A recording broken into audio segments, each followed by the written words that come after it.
Hi, morning everyone. Can you all hear me? Can you hear me? Just give me a thumbs up. Yeah, thank you, Hong Dan. Okay, morning everyone. Thank you for being here today for this simulation and modeling workshop.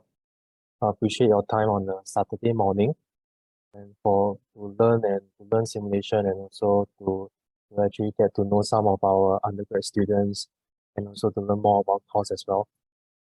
So before we begin, I think I'll just introduce myself. My name is Steve Yeo. I'm a full-time teaching assistant with the Department of Industrial Systems Engineering, and also a second-year PhD student. So we have Hong Tan here as well. So she's also a full-time teaching assistant and also a first-year PhD student with the department as well. So together with us, we have some of our facilitators. So we have four of our facilitators here. They are all ISE undergrad students. So first we have Shu Ning, Timothy, Wei Ling, and Yin Ling. So you can see that they have in chat, they have their facilitator text.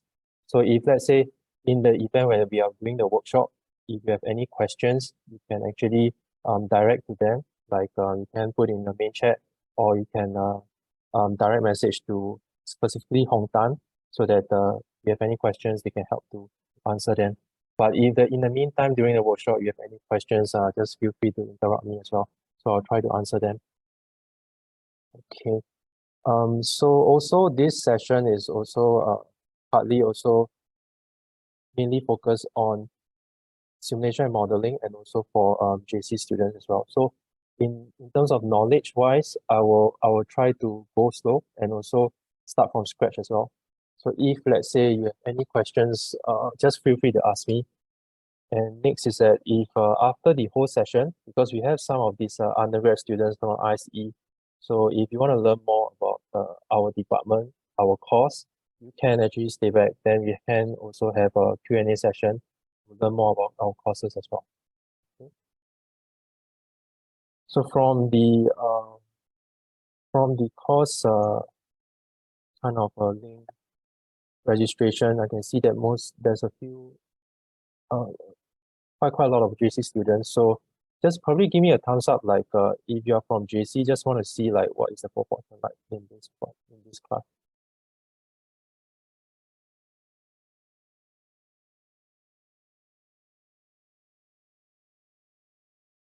Okay, we have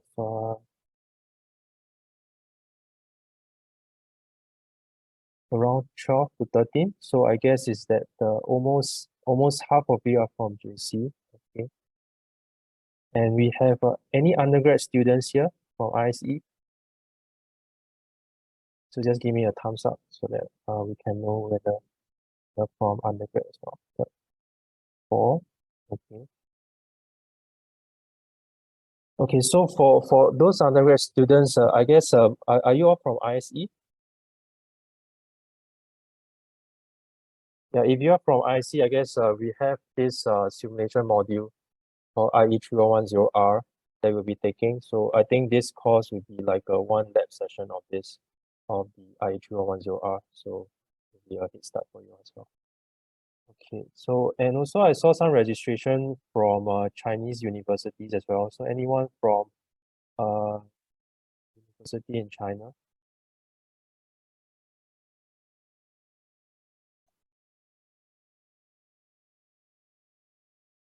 Okay, right. So there's 37 of you today. So I guess I will start proper.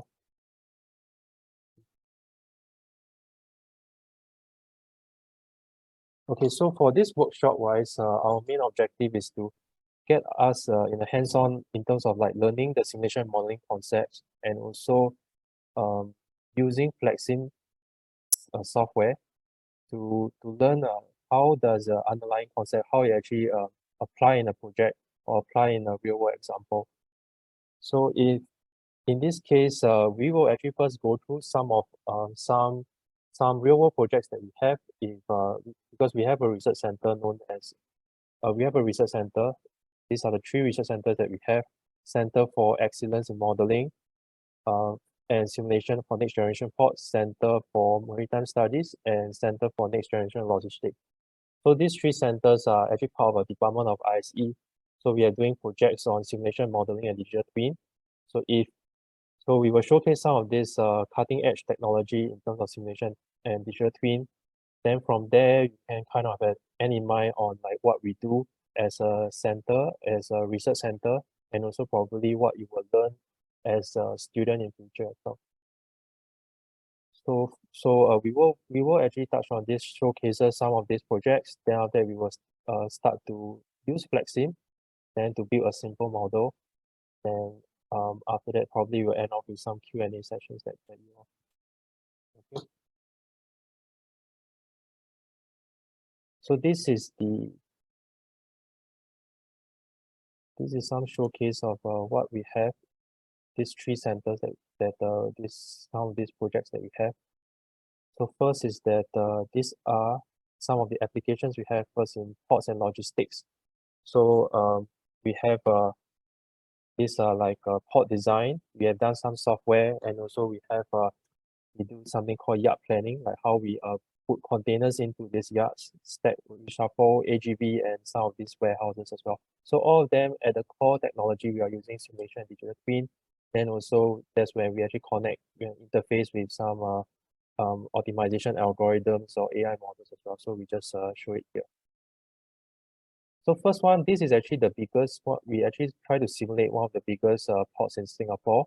So you can see like some of these vehicles that are moving in that looks like ants. So these are like, they call it the AGV. So AGV is something called the automated guided vehicles.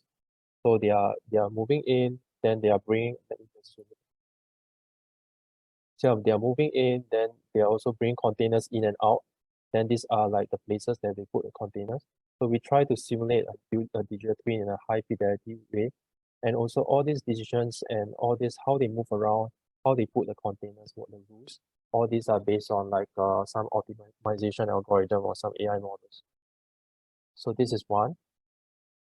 So this is the next Singapore Studio. It's a software that we built. So it's similar to what we're going to learn in FlexSim later. So but FlexSim is used for warehouse. This is used for mostly for ports. Then we will generate some designs for ports. Then after that, we will come up with some markup language for port ML. So this port ML can be used, a standardized language to be used for all other softwares to build and generate their simulation models. So then we have this is where we call the yard planning. So as you can see, all these are how this is the berths and how actually we try to allocate and put some of these containers in, and these are like the algorithms involved. So stack reshuffle is same. So it's like we try to find the optimal way to reshuffle the containers so that we can move in and out in a more efficient manner. So this, I guess, is something more interesting. This is called AGV transport. So when AGVs are moving around, you can see that there is some algorithms involved. So this is a project we done with A-Star. So these AGVs are like automated vehicles. They move around based on some AI models or optimization algorithm, so that they try to have some collision avoidance mechanism, so that when they are moving around, they won't collide against each other and they move in the most efficient way. So what they do is that they will actually reserve the paths in front of them before they move, so that they won't collide against each other. So this is like one of the main projects that we are doing. Okay, so this is like a multi-purpose port. So this is just some kind of a system architecture that we built for this port itself. Then this is the container depot. We have our own process flow diagrams. Then this is the warehouse layout design. So as you can see, like if you look at the current probably AI applications right now, things are actually in a very simple, primitive way, because there are set kind of decisions or rules that are in place before they train the AI agents. Or like, let's say, in terms of the objectives, these are actually static decisions. But in a warehouse itself, things are dynamic. Things are always changing. Then how are we going to train some of these algorithms? That's when we actually need to build a digital twin, So through the digital twin, we can accommodate all these AI agents or algorithms. Then from there, we are able to train some of these rules. So these are the rules that we have, like some of this location, assignment, pull-away strategy, picking strategy, shift planning, and dynamic adjustment. So we built this digital twin and simulation model, and we interface with all these different algorithms. So at its core, this is our flagship product in our research center. So this is the ODS simulation framework. So ODS stands for Object-Oriented Discrete Event Simulation. So it's a mouthful, but what it says is that it's a simulation framework that we use, that we build to build our digital twin. Then we interface with three core functionalities. One is simulation analytics. This is where we have our big data analytics and deep learning. Then we have our simulation in optimization in simulation. Okay, so these are just some showcase of what research projects we do, and what are some cutting edge technology that we have. So then if you are interested to know more, or you want to collaborate, or you want to do some research under our center, then you can also look for us. Our contact details, me and Hong Tan contact details is in the slides as well. So you can just reach out to us then to know more and to learn more. We also have upcoming workshops as well. Okay. So any questions before we move on?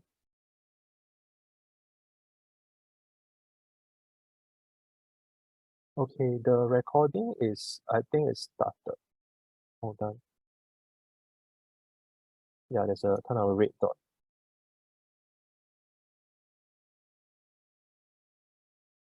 Okay, let me see from chat any issues.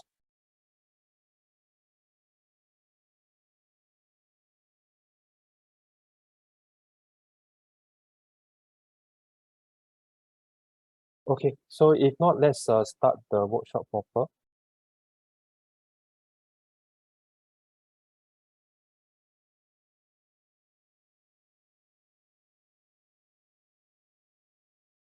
Okay, so from the showcase, we see that we have something, we keep saying about this term called digital twin, say about simulation. So probably we have to be on the same page of what this different terminology is before we dive into actually how to build this model.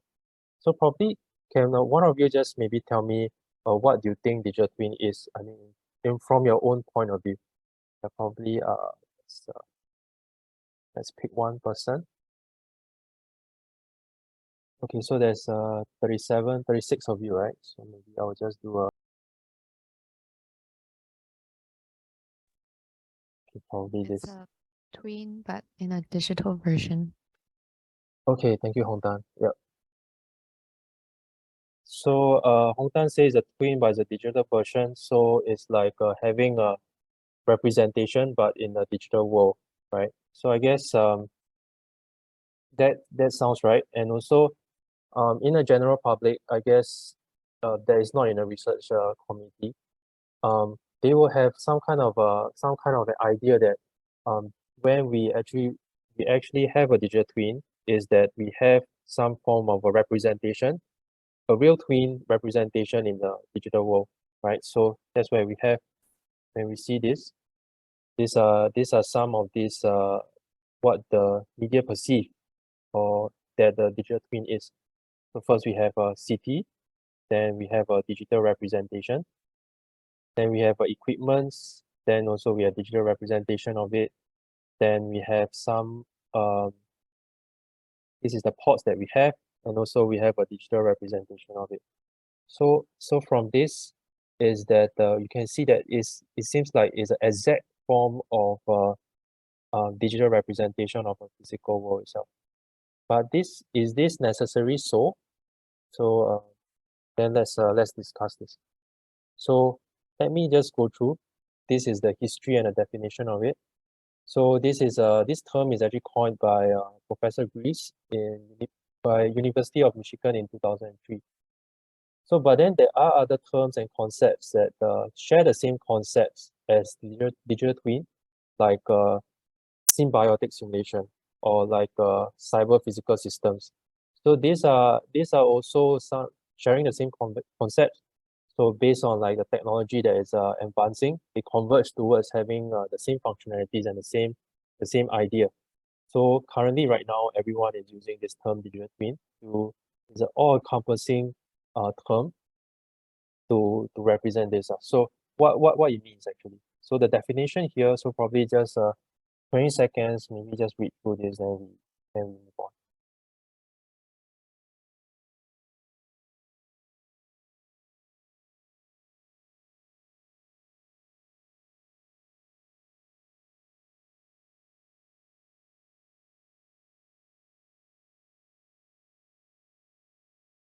Okay.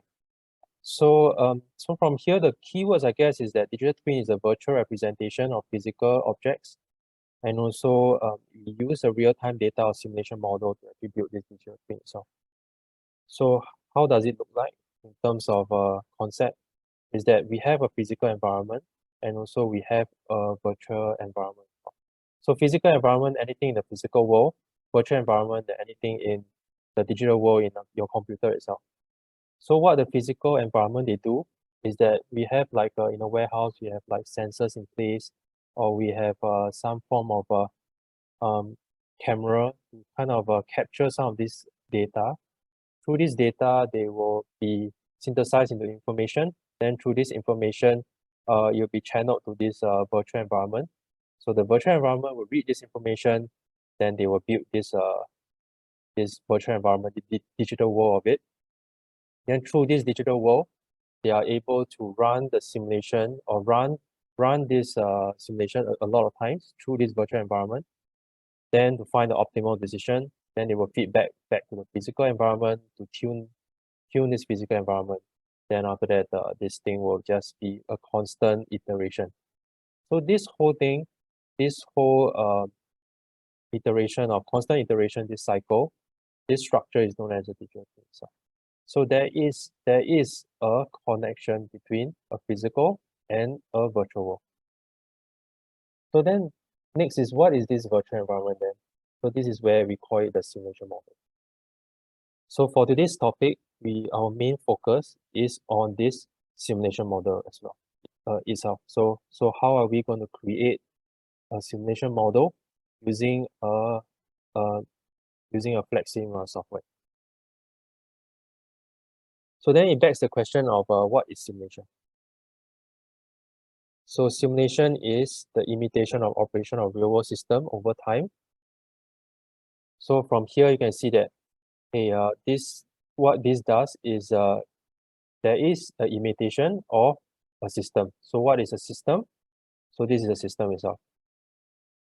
So system comes up with boundaries, input, output, and elements and parts. So maybe let's use a real world example to say what is a system. So maybe let's have an example of a coffee shop. So then in Singapore, I guess that everyone know what a coffee shop is. So it is a eating place where they have a lot of stalls. Then there are like different food stalls, drink stalls. There are tables and chairs for people to eat, right?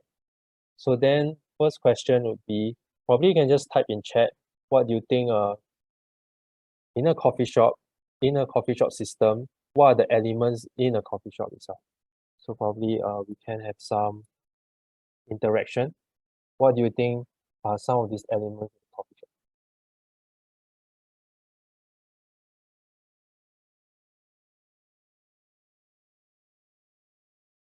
Anyone want to try? Right? Customers, tables. Okay, that's nice. Okay, barista, vendors. All right, great. Okay, thank you so much for the interaction. Yes, so we have vendors, we have customers, we have tables, chairs, um, then we have queues as well, food stalls. Yes, so all these are these elements in the coffee shop itself. Then they interact again with one another, right? So then the next question is what do you think a boundary is of this coffee shop? So this is a bit vague. So maybe let's put it as a true or false question. So let's say we have a coffee shop, then we have a car park beside this coffee shop. Do you think this car park is part of this boundary in the system, because maybe like there are customers coming in, they will park their car before they go to the coffee shop itself. So do you think this car park beside this coffee shop is part of the boundary of the system? So just true or false? True if it is part of this system, false if it's not.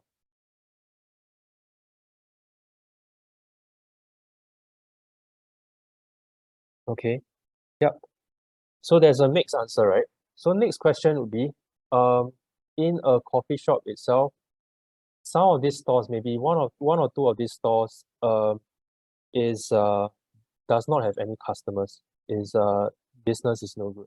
So do you think this store is part of the system or not? Just true or false?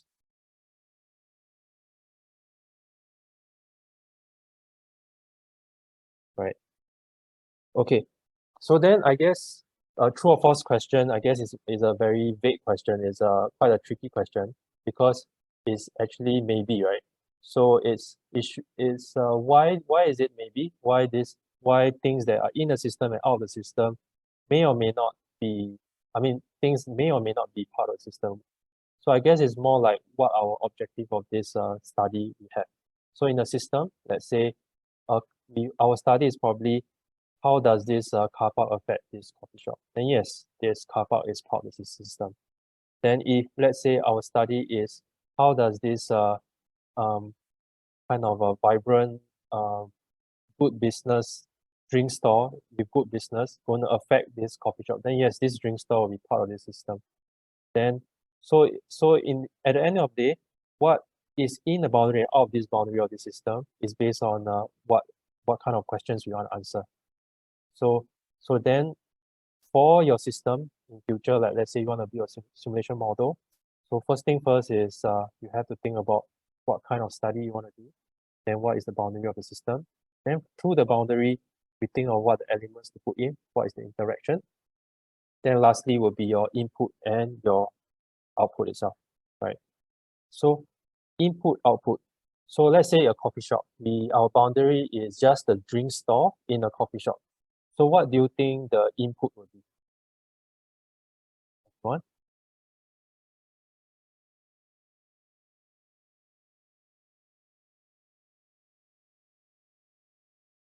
Mm-hmm. Anything else? Okay, great. Yes, so it can be yes, coffee beans menu. So like in a coffee shop, let's say the drink store, our objective is that we want to have we want to find out what is the profit of this business, how we can increase or maximize this profit of this system. So maybe your coffee beans that you have actually kind of increase the quality of these drinks, then probably increase the profit. But of course, there are costs involved as well. So these are the input variables, the decision variables that affect the coffee store, the profit of the coffee store. Then what is the output? Output will be your profit or your revenue and your cost. So you get revenue minus cost. So that's your output. You're going to see the dynamics of all these things. So then that's where you have your whole system ready. Your elements, boundaries, input and output. Then what a simulation does is to imitate this system, this abstraction of the system itself. So abstraction of this real world itself. So this is what a simulation is. So with that definition, then that's when we can move on to FlexSim proper. So before we move on to FlexSim, I just want to say that FlexSim software is just one of the tools that we use to learn simulation and modeling. So we have all the different kinds of simulation softwares like AnyLogic, Arena, like FlexSim. We have our own research center, we have our own simulation package as well. But this is one of the tools that um, is actually in high demand when, let's say, you go out to work, and also it's easy to use and learn some of these concepts that we have. But we try to use this software, through this software, to learn what modeling and simulation is in terms of the concepts as well. So everyone, if you can, I think we have put into chat like to install your software. So anyone have any issues with installation of the software, FlexSim software?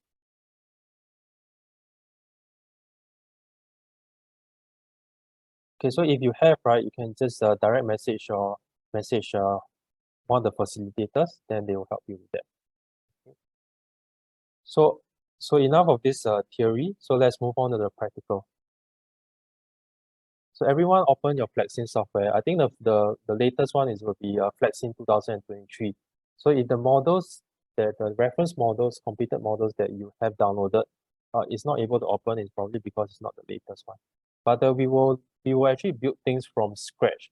So you don't have to use the completed model to do it. So everyone click on new model. So that's where we have model units that is pop up like this. So in model units, this is where we have our time units, length units, fluid units. So all this, right, is permanent. When we set this thing will be permanent. So anytime when you're building the model, you cannot change this. So next time when you're collaborating with your friends, I mean, for those undergrad students actually doing some projects with FlexSim, just take note. Once you set this, it will be permanent. So for now, we just put as default seconds, meters, and liters. So then now we'll have our software like this, a FlexSim software. So let's just explain some of the functionalities so that we are on the same page. So just a few minutes of this. First will be our main menu. That's where your file, edit, view, execute, statistics, debug, help. So all this is just to save and open files, to execute models. And also there's something called the view properties. So if let's say some of these windows, you don't see it pop up like properties. So let's say I close it, I accidentally close these properties. Then you can go to view and you can open this up. So all these are just windows that you need to see that are important. Then this is the toolbar. This is the simulation control bar. This is the library, and this is the properties. So FlexSim, right, is object-oriented programming. So everything is done in OOP. So what object-oriented programming is everything that you see here on the left, all the different elements and parts that we describe in the system, all these are objects. So all this here are the objects. So we call it classes, I mean, in programming. So that's when we drag this out, it will be an instance of this class itself. So let's just drag out one of them called processor. So go to your mouse, left click and hold processor. Then just move to the canvas, this area. Then after that you just left click and just let go your left click. So this is where we have a processor. So we create an instance of this class processor here. So and another thing is that in object-oriented programming, every object will have properties as well. So when you left click on this processor, that's where we can, on the right, we pop out this properties window. This is where all the different properties of this processor will be displayed. So we have statistics, we have template, we have visuals, processor output stuff. So we will be using these properties a lot. Like how we change these properties, we will change the behavior, then we will change how the system is running. Okay. So next, let's learn some functionalities of the mouse and the canvas. I understand this is very basic, but I think let's just go through them. So when we left click and hold canvas on the canvas itself, it's just moving around like this. Right click is to rotate. Then scroll is to zoom in and zoom out. Then so yeah, that's pretty much it. Then next is that we have this crosshair. Everyone saw this crosshair. So this is the origin. So this whole canvas is in the Cartesian coordinate system. So there's a x, y, z. So this one is your 0, 0 coordinate. So z is the vertical axis. So when you plus x, it will be going to the right, and plus y is going up. So it's a bit different from some graphical software where your y is actually plus y is actually going down. So this is still the same, going up and going to the right. Okay. So any questions, issues before we move on? Okay, then let me move on.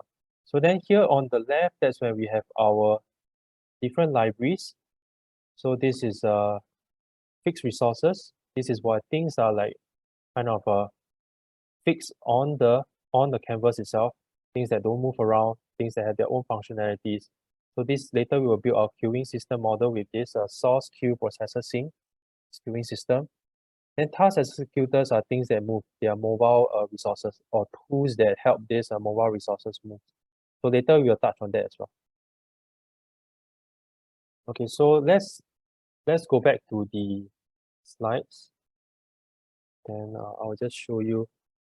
Let's build a simple basic queuing system.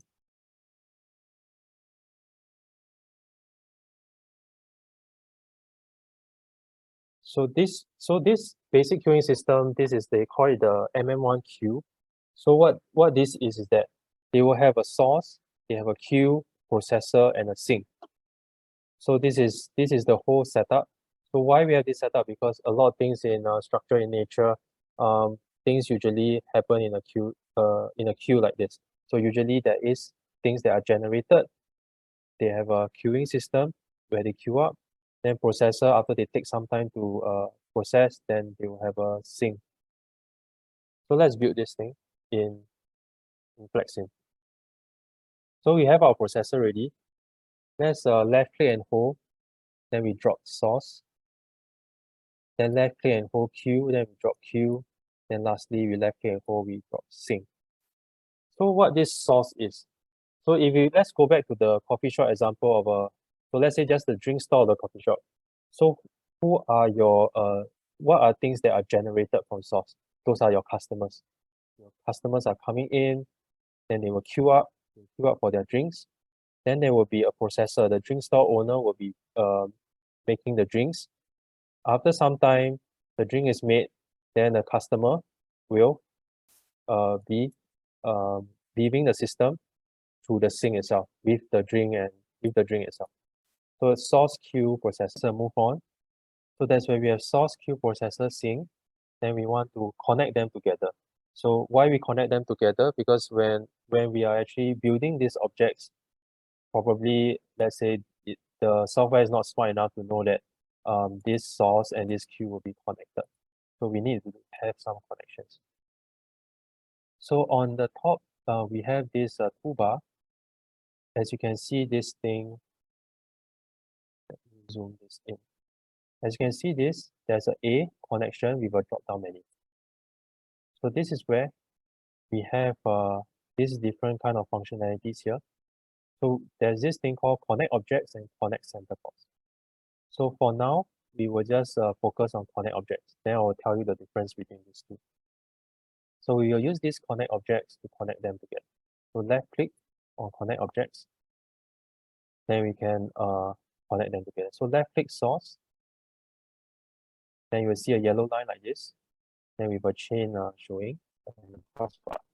Then we left click on queue. Then next left click on processor. Then left click on sync. And let me show it again. I think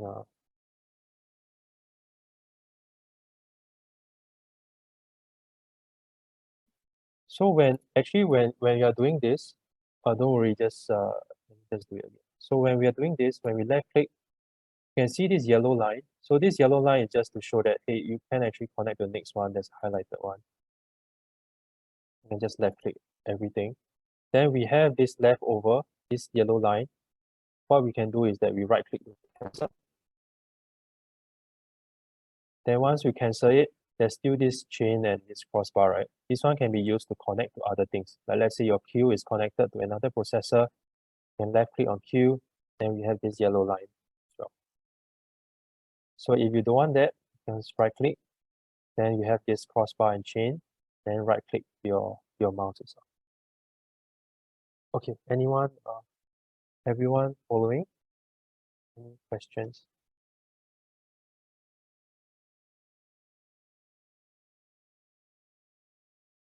Please give us a thumbs up once you have finished connecting all the 4 components. Thank you.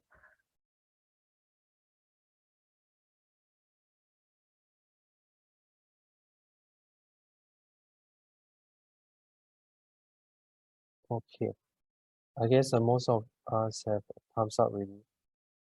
Okay, so let's move on. So then let's scroll into this queue.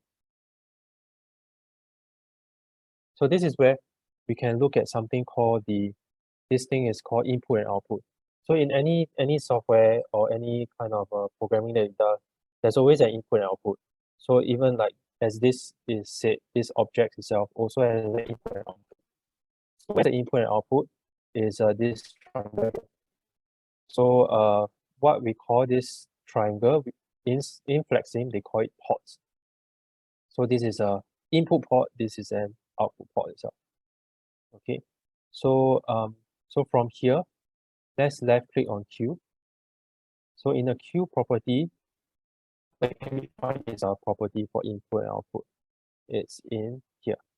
So there's a output here, and so there's a input here. So what it's trying to say is that this is the property for output port and the property for input port. Then next thing is the connection. So like when queue and processor, they have a connection like this. So how is this represented in the properties of queue as well? So imagine we have a queue object. What the properties are is in ports. So in ports, we have this input port. This is to represent what is the connection from the input. So input like in queue, is connected to source 1, right? So therefore, we can see from Q1, input port is source 1. Then in output ports, that's where we have our processor. So same thing, let's go to processor. So same thing, processor, we have properties. Then we have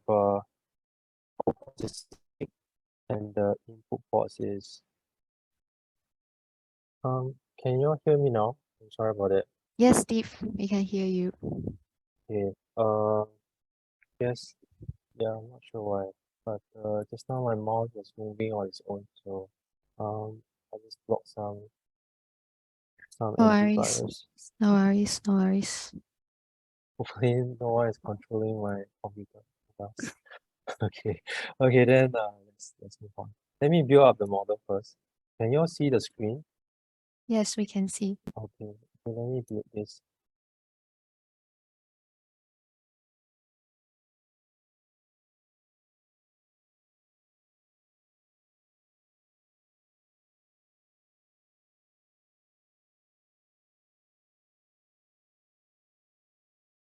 Okay, so once we have this, right, this source queue processor sync connected. So just now we go through about the input and output of this objects itself. So anything that next time in future, when you're building your own simulation model, we have objects like this, we classify what the input and output is. Then also we kind of we also classify kind of what is the connections from these inputs and outputs. So these are different properties that you can use. It's not just in FlexSim, but in other softwares, they also have something like this. Okay, then the next thing is, let's look at the slides. So I'm not going to put in presentation mode. I just hope there's no issues. So what we have here is an exercise for a real-world logistics system. So probably just give a few minutes, just read up on this one. Thank you.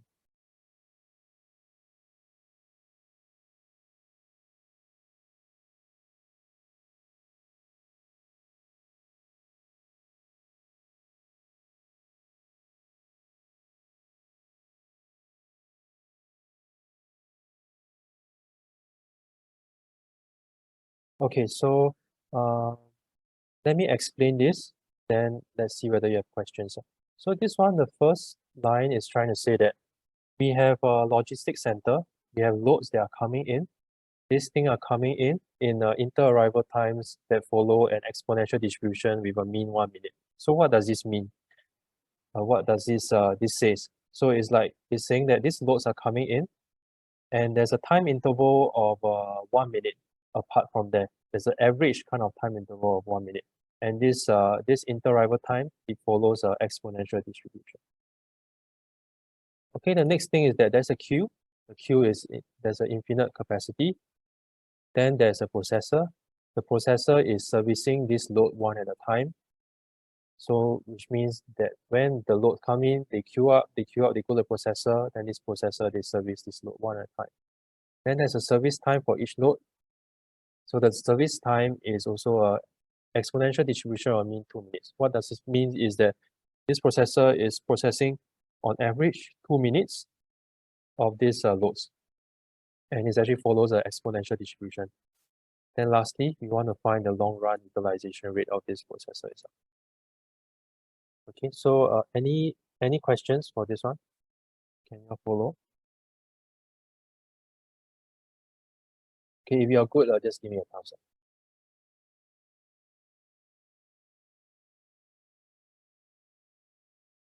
Okay, great. Okay, then let's move on. Let's build this model itself. So we have our source, queue, processor, and sink. So what we need to do is we click on source. Then from source, we can look at the properties window, some of these properties that we have.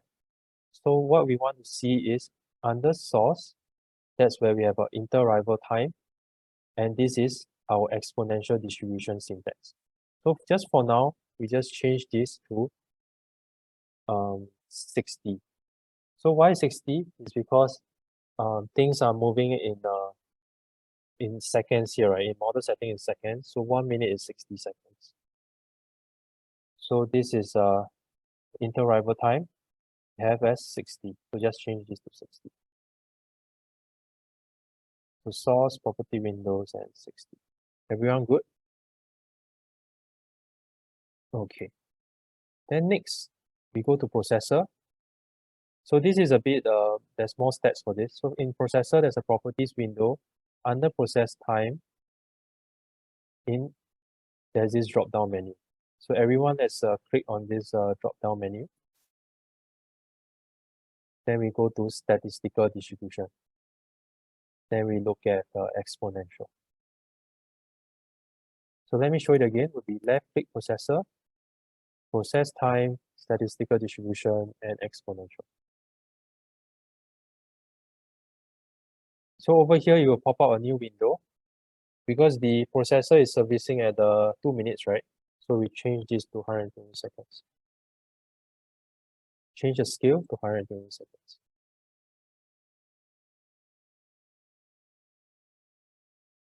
Okay, so once we are done, then we can, this model is complete. Then next is we need to run it. So any questions at this point? Okay, just give me a thumbs up if you are good. Thank you.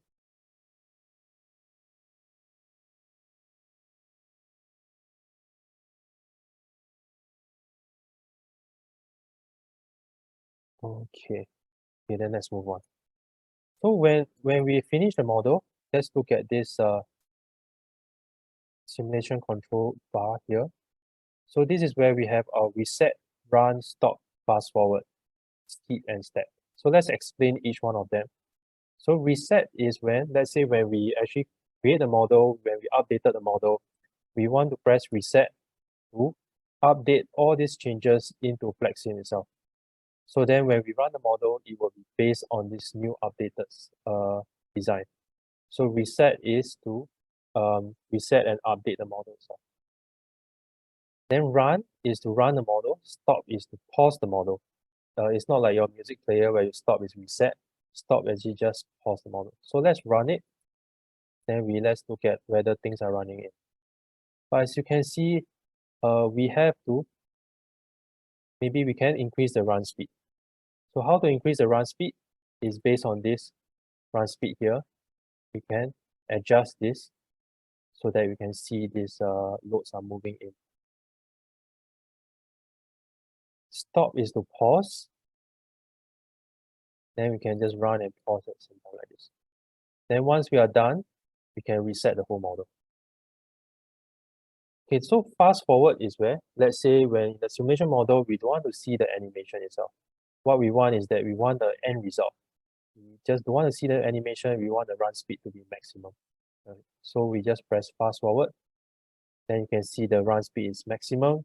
There's no animation. Then you can see some result. So let's stop. After fast forward, we just stop it. Then you can see this Q is very high, right? So then, okay, so just one question is, why is it that the Q is stacking up like this? So anyone want to try?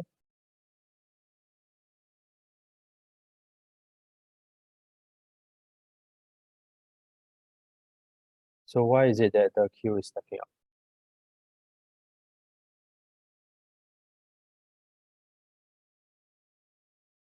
Okay. So yeah, is anyone else? So I have a answer of a max content. Anyone else want to try?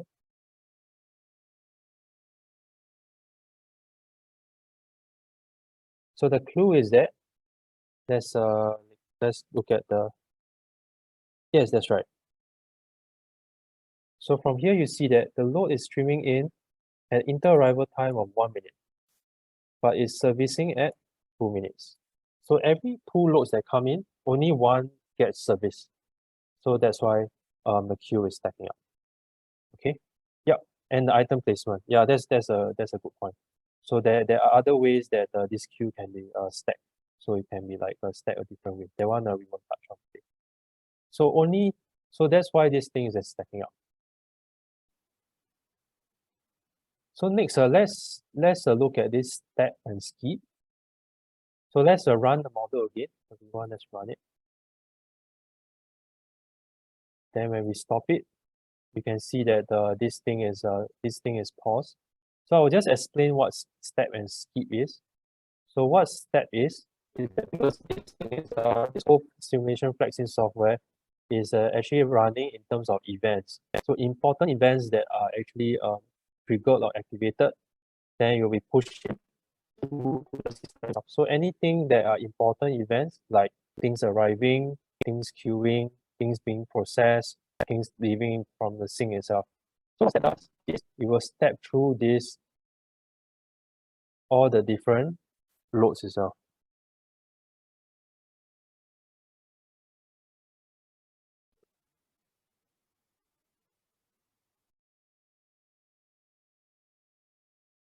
Okay, I'm sorry about that. I think I have a message that okay. So from here is that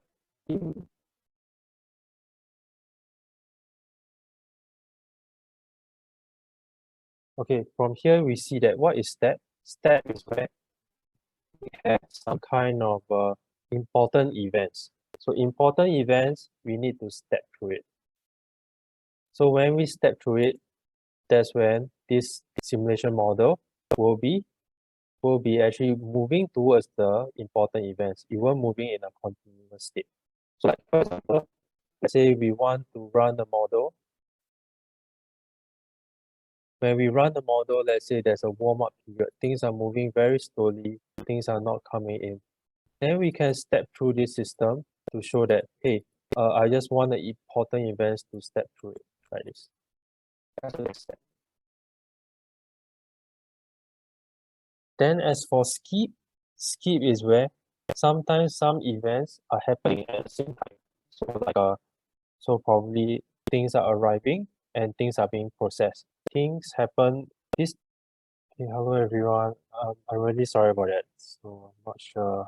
Um I guess it was the Wi-Fi issue. Like this place is quite far from the router. Sorry about that. Okay. It's Can you okay. all Now hear can me hear now? you. Yeah, can hear Okay, you sure. clearly. Mm. Okay, then let's move on. So currently let's look at this. This is we have already gone through set, run, stop, fast forward, skip, and step. So anyone have any issues with this one before we move on? Okay, because this is the something that we will be using it a lot when we are using FlexSim. So it's good to understand this. Okay, now let's look at this system itself. So currently, what we need to do is we need to change some settings on this system, right? Like for example, just now when we see that the queue is stacking up. So what are ways that we can change this system such that we can have the queue being lower or like this whole system moving in an efficient way. So efficiency meaning like the loads can move out faster, loads can be processed faster. So anyone want to try? What are ways that we can modify this system such that we won't see actually this queue stacking up so high?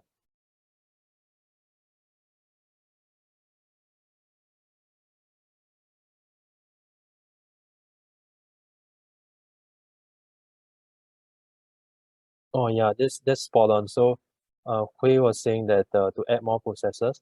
Yeah, that's a good one. Make the processor faster. Okay, that's great. And also, so there are a few ways to do this. So let's say in a kind of a factory setting. So when things are moving in, one thing is that we can reduce things that are moving in, right? Like arrival. But is this possible sometimes? Maybe sometimes it's possible because we probably don't take that much orders from people, and probably the arrival rate of these loads may not be that fast. But sometimes this thing can't be actually adjusted because this is based on the environment, based on the input. So maybe this inter-arrival rate is something that we cannot adjust it very, very well. Like this is something that we can't modify. Then processors, we can make the processor faster. So in terms of like manufacturing system, how we make the processor faster, maybe we change the machine, right? Or we have some settings, or probably we add some settings such that this processor will be faster. So this is one possible way. But sometimes if the machine is already stated that it can only process this much loads, or maybe this in a coffee shop, the drink store uncle probably can only make so many drinks at once. We can't help for him to be more efficient, right? Sometimes it's difficult to do that. So the last possible way is to actually add more processors, right? So adding more processors, then that's where there's some pros and cons as well. Adding more processors, there's more cost involved. So the cost is that more processor, there's more fixed cost, but then the benefit is that there's more throughput. So whether the benefit outweighs the cost, so that's something that we can decide itself. So let's try to add more processors in, then we see whether this thing improves or not. But before that, how to see things improve, we need to look at the statistics. So everyone, let's left click on this queue. Then from here on the right, we can see this properties menu. Then we have these statistics. So in statistics, that's where we have something called a state and a thumbtack. So let's left click on this thumbtack. Then we go to pin to new dashboard, state, then pie chart. Okay, let's try it again. I just show it again. So we have a left click on queue. There's a statistics. In the properties window, under state thumbtack, we have pin to dashboard, state, and pie chart. So with this is a blank screen, right? You press reset to update the whole system. Then we can run it. So when we run it, maybe we put the run speed really high. Then we can see that you see this state is actually increased. 99% is actually stacking up, right? So we can have other states as well. So let's have a processor. We also have a state for processor as well. So thumbtack, pin to dashboard, state, pie chart for the processor. So let me do it again. Is processor, thumbtack, pin to dashboard, state, and pie chart. Okay, so we reset. Then we have the state for the processor itself. We run it. You can see the processor is also 99%. Because it's always processing loads, right? Because the queue is always stacked. So we have this base model ready. So let's add some processors in. So we can, same thing. What we can do is actually, we just Control-C, Control-V, just copy paste a few processors in. So left click your processor, then Control-C, then Control-V. Then okay, so maybe we just add one first, then let's see whether it solves the issue. So we go to connect objects, and queue to processor, processor to sync. Then we reset, then we run it. Then you can see that the processors is also at almost 90%, like both processors, right? 95 to 96%. So you can see that probably two processors may not be as good, right? So we add one more. So Control-C, Control-V. Then we can connect to, hello everyone. Okay, this will be the last model. I'm so sorry about this. This is like the first time it happens. Previous kind of things, it didn't happen before. It's okay, it's okay. It's okay. I think they are following good. Okay, so this will be the last model. Then let me share my screen again. So that's where we have a queue. So this is the last processor that we want to add. Then we see whether it solves things or not. Then we just reset it. Then we try to run it.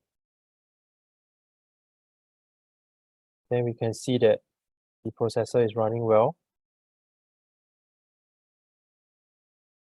Things are running well here. And also the queue is actually not stacked up like this. Okay.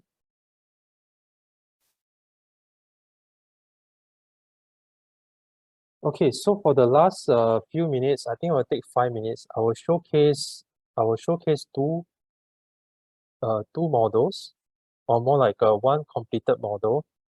Then for this probably a take home assignment, I guess. It depends on you whether you want to do it. You can follow along the slides and see whether you can actually build this model on your own or not. Then if let's say you have any questions or issues with building it, you can come back to me. You can email me or Hong Tan, and we can arrange a session and see whether we can build the model together. So let me open these models.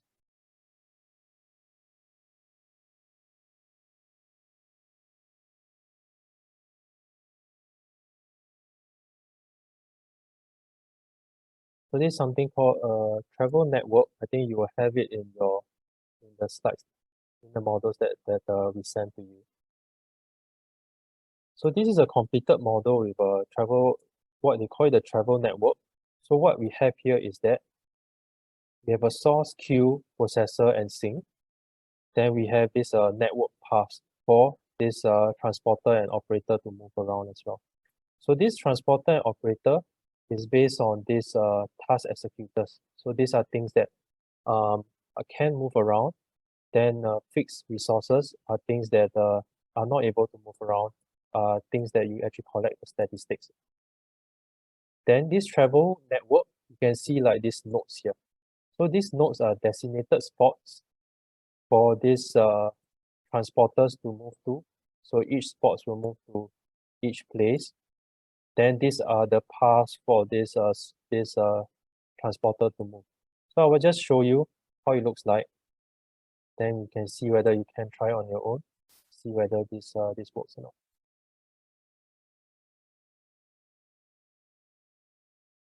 So let me step through it. Then you can see operators, they are moving around. Then transporter moving around and taking things here. Yeah.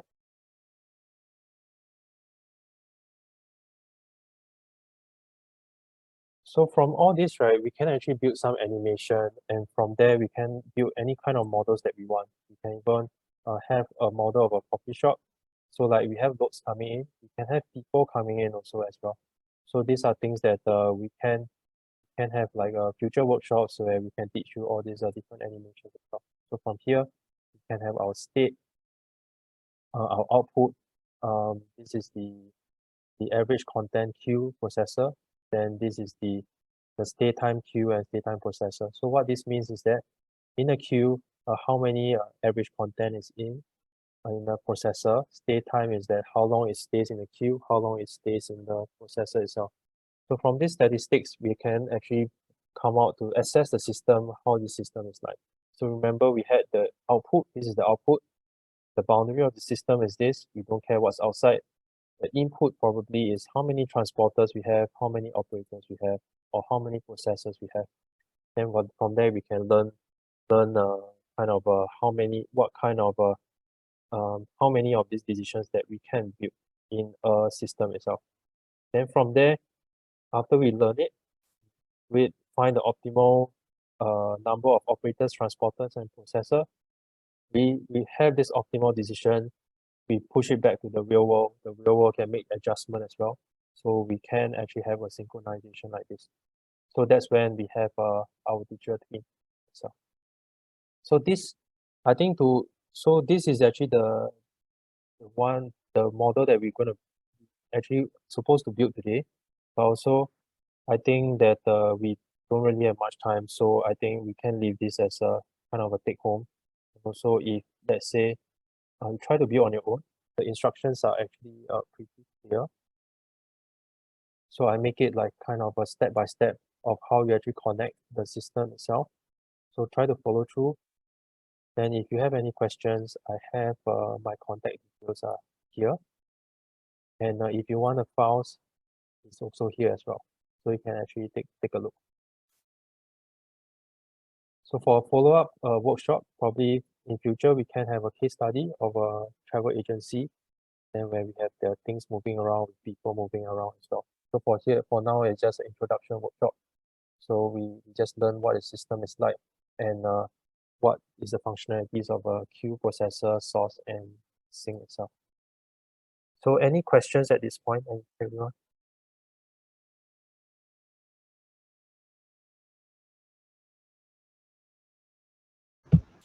Hi, Steve. This is Dang Dang. Yeah, I have a question regarding the inputs. So, maybe in some of your project, you have a lot of input parameters. So, how do you manage them? Hmm. Yeah, or Okay. like just what you did is you manually create one by one more processors. But in, let's say, a big project, so you have a lot of processor and you can't just manually edit one by one, right? Hmm. Yeah, that's a good question. So so if let's say in the context of FlexSim itself, we have something called experimental. So I can give you a glimpse of what it will be like, because this is one of the modules that we have in a simulation course. Then we will teach in terms of how to do this tables as well. Just one. They have this function called experimental, but in a free software, free version of FlexSim, they don't have this experimental. So this is actually, if let's say you are in NUS or you want to come to NUS to use our software, you can use this experimental function. So what it does is that I just show you one example. So as you can see over here, we can have parameters as well. So like what is the team size, meaning the number of resources in here. So you can actually set a group for number of operators. Then like let's say 1 to 3. Then you will automatically create 3 operators. So you don't have to manually do it. Then as well as number of machines and also some of these functionality. Then you can run experiment. So from the experiment, this is the experiments you have. Then from there, for each experiment, you can actually come out with some results like this. Yeah. So this, to answer your question, is this is the way to go. Yeah. Okay. Got it. Okay. Sure. Thanks, Steve. Do you know how much is the license of FlexSim? Oh, if it's a school version, I probably have to take it offline. Yeah, I can let you know offline. Yeah, because the thing is that it is really different. Like if let's say you buy in bulk and it's one person, then it's a different price. And I also think that I give you the vendor's contact details and everything. I think it will be much more suitable. But we can take it offline. I'll just tell you the cost then. Yeah. Okay, thanks. Yeah.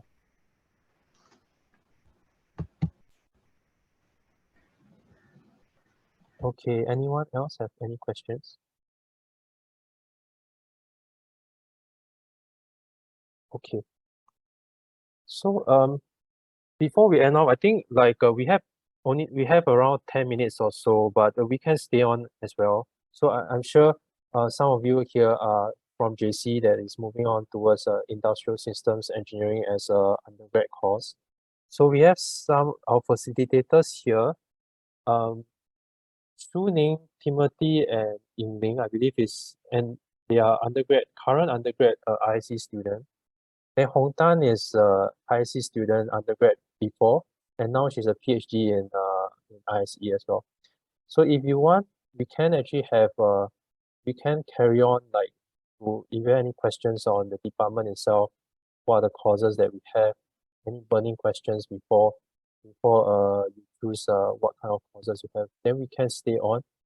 If not, if the rest you don't have any questions, you can leave, and then I will make some breakout rooms. Then after that we can go to these rooms and chat as well. Okay. Okay, thank you everyone for your time. I'm really sorry about this technical issue. Yeah. Thank you everyone. So for those that are staying, then probably I'll create these breakout rooms, then and you can chat from there.